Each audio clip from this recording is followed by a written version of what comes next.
और जो लोग स्पीड ब्रेकर के पहले अपनी गति को नियंत्रित नहीं करते हैं, वह अपने जीवन से हाथ धो लेते हैं।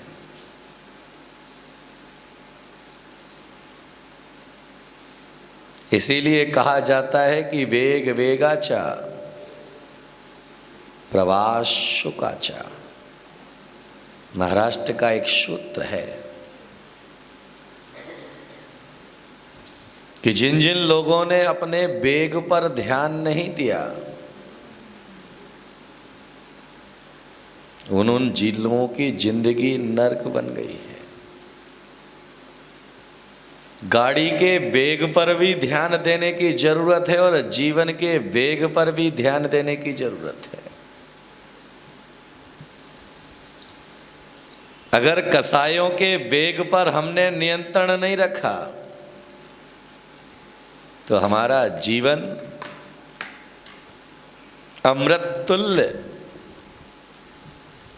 वह जहर तुल्य बन सकता है। और उसी के लिए आचार्य ने 4 पायदान दे दिए कि अपने वेग को चेक करते रहो कि अभी दिशा किस दिशा की हवा चल रही है। अर्थ ध्यान की हवा चल रही है या रौद्र ध्यान की हवा चल रही है। धर्म ध्यान की हवा चल रही है या शुक्ल ध्यान की हवा चल रही है। क्योंकि हवाएं सारी अच्छी नहीं होती, कुछ हवाएं अच्छी भी हैं और कुछ हवाएं बुरी भी हैं। अगर अर्थ रौद्र ध्यान की हवा चलेगी तो तुम्हारे जीवन को जो है नरक, निगोत और त्रियंच गति में ले जाएगी। और धर्म ध्यान की हवा चलेगी तो तुम्हारे जीवन को, इस जीवन को भी सुखमय बनाएगी और अगले जीवन को भी। इसीलिए जीवन के साथ भी और जीवन के बाद भी ये इंश्योरेंस तुम्हें खुद करना है।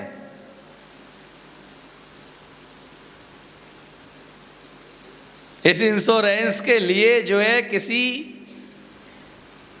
एजेंट के पास नहीं जाना है, क्योंकि तुम्हारा सबसे बड़ा एजेंट तो तुम्हारा मन है। अब उस मन के वेग को पकड़ना है और उस बग के वेग के ऊपर नियंत्रण लाने के लिए बीच बीच में स्पीड ब्रेकर आवश्यक है। और स्पीड ब्रेकर जब आते हैं तो गाड़ी में बैठने वालों को बोलो झटका लगता है। तो उसके लिए सरकार ने क्या कहा? सीट बेल्ट लगा करके रखो। लेकिन कई लोगों की आदत है कि बिना सीट बेल्ट लगा करके चलते हैं। आपने अपनी जिंदगी में सीट बेल्ट लगाया है? कौन सा सीट बेल्ट लगाया? यहां गाड़ी के सीट बेल्ट की बात नहीं है, यहां जीवन को बचाने के लिए सीट बेल्ट की बात है। तो जीवन को बचाने के लिए हमने कौन सा सीट बेल्ट लगाया है? सीट बेल्ट का पता ही नहीं है, क्योंकि सीट का ही पता नहीं है कि हमारी सीट बचेगी या नहीं बचेगी। क्योंकि सीट तो उन्हीं की बचती है जो परम पद में स्थित है।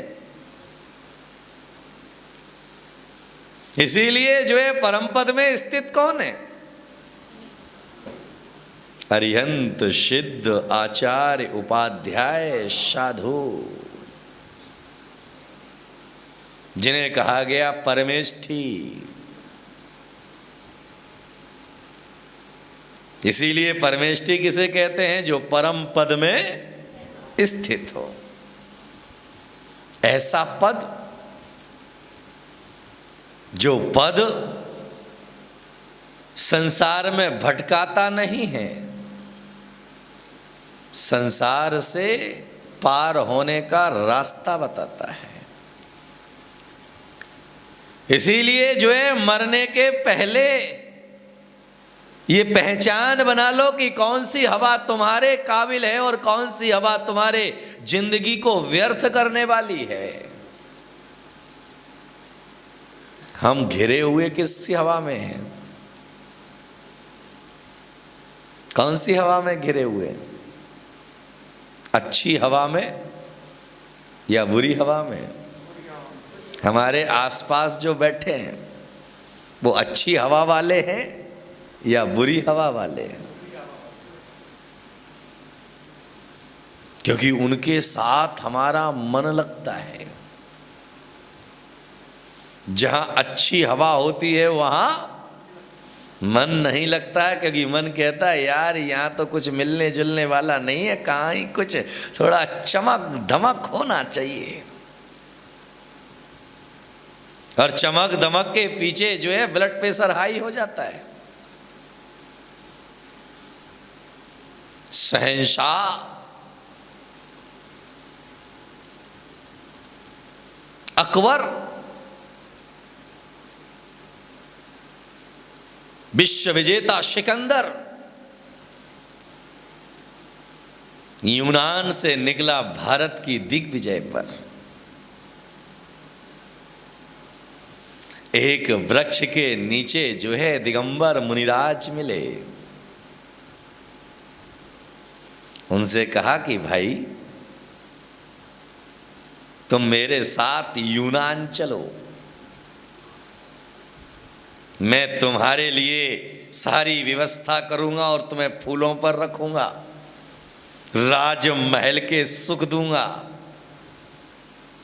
तुम्हारे सेवा में जो है यहाँ तो कोई नहीं है, वहां पर 24 घंटे कोई ना कोई तुम्हारी सेवा में लगा रहेगा। तो मुनिराज ने कहा कि मैं यूनान तो चलूं, लेकिन वहां जाने के बाद में क्या होगा? बोले आपका बढ़िया मकान होगा, नौकर चाकर होंगे, सोने की थाली में आपके लिए भोजन रखा जाएगा, चारों तरफ जो है तुम्हारी महिमा मंडित करने वाले लोग होंगे। तो बोले उस फिर ये सब मिल जाने के बाद क्या होगा? बोले चैन से सोना। तो मुनिराज ने कहा कि मैं यहाँ वृक्ष के नीचे भी चैन से हूं, फिर तुम्हारी चैन की मुझे क्या जरूरत है?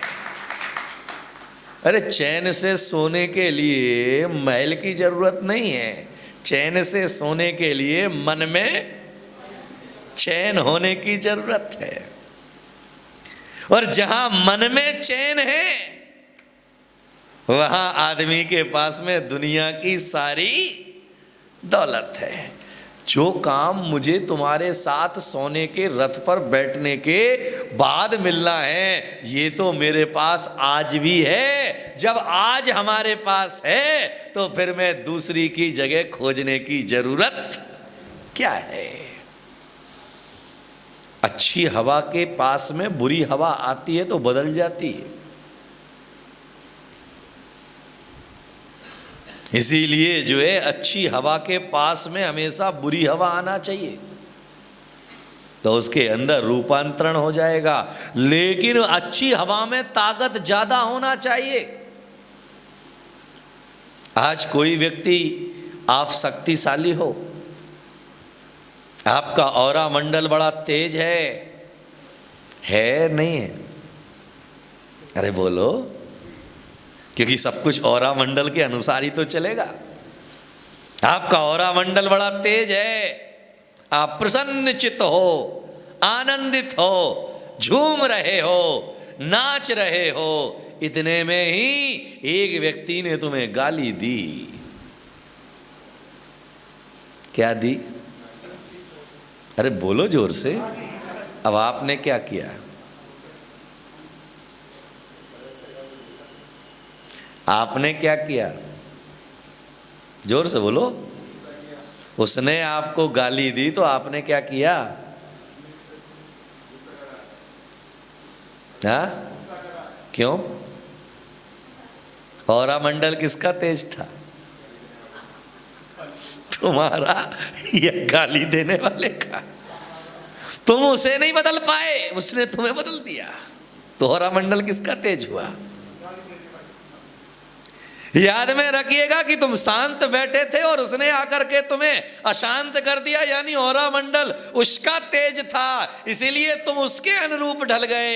अरे आचार्य कहते तुम्हारा औरा मंडल इतना मजबूत बना करके रखो कि सामने वाला क्रोध में आए तो तुम्हारे पास आकर के क्षमाशील बन जाए। बोलो, है तुम्हारे पास में ऐसा औरा मंडल? है इतना मजबूत औरा मंडल तुम्हारे पास में? तुम्हारा औरा मंडल तो जो है रघुपति राघव राजा राम,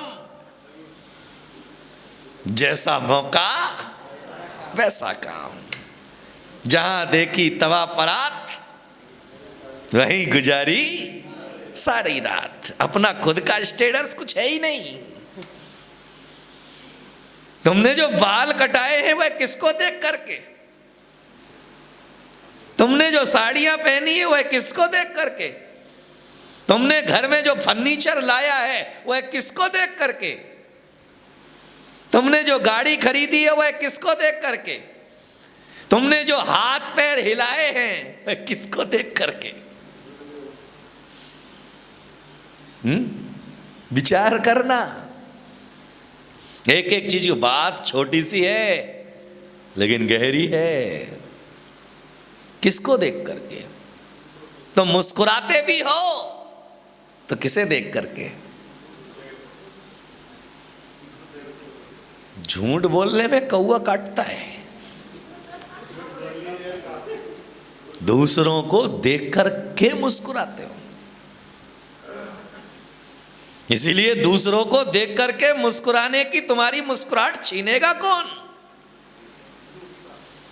क्योंकि जिसको देख करके मुस्कुराए हो वही तुम्हारी मुस्कुराहट को छीनने की वजह बनेगा।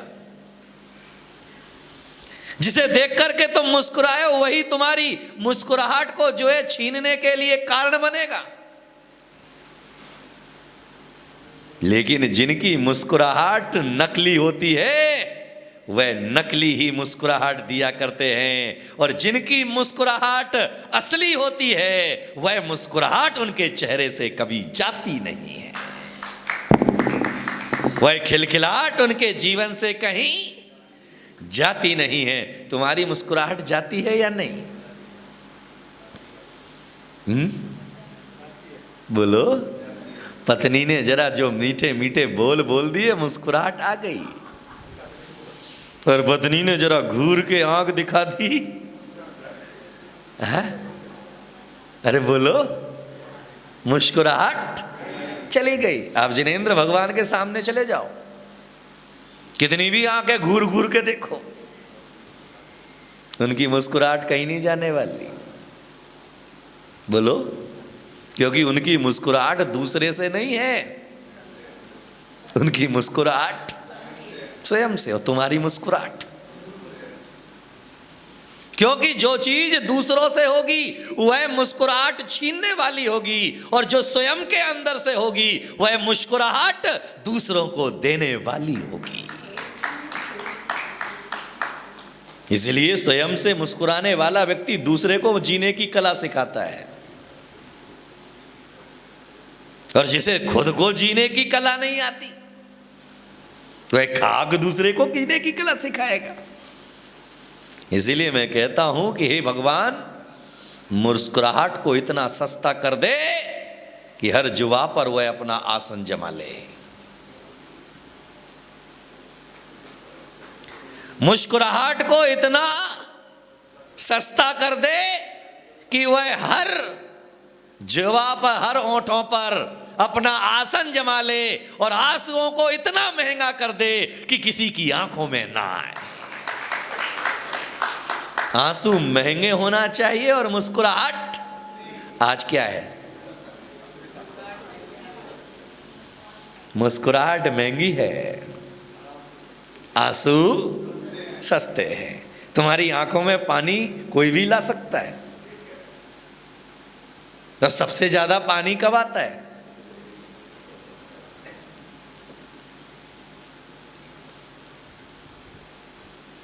सबसे ज्यादा पानी कब आता है?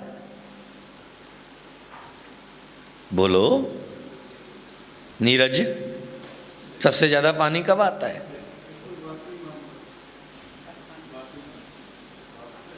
जिसे मैं अपना मानता हूं वो अपना नहीं बन पाता है तब। तो आचार्य कहते तू अपना मानता क्यों है उसे? नकली है। नकली को तू असली समझ रहा है, भूल तेरी है। क्योंकि ये तो सब जो है मक्खन पर चांदी का बरक है। वर्क चांदी का चढ़ा है गोबर। बोलिए परम पूज्य आचार्य श्री सर प्रतीक सागर जी महाराज जी की जय कालादेव का।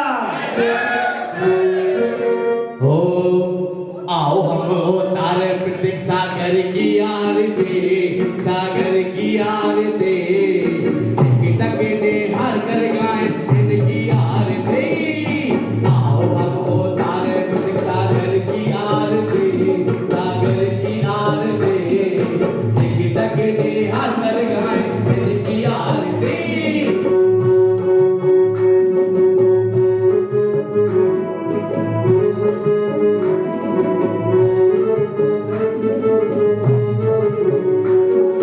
माँ विमला देवी की आंखों के तारे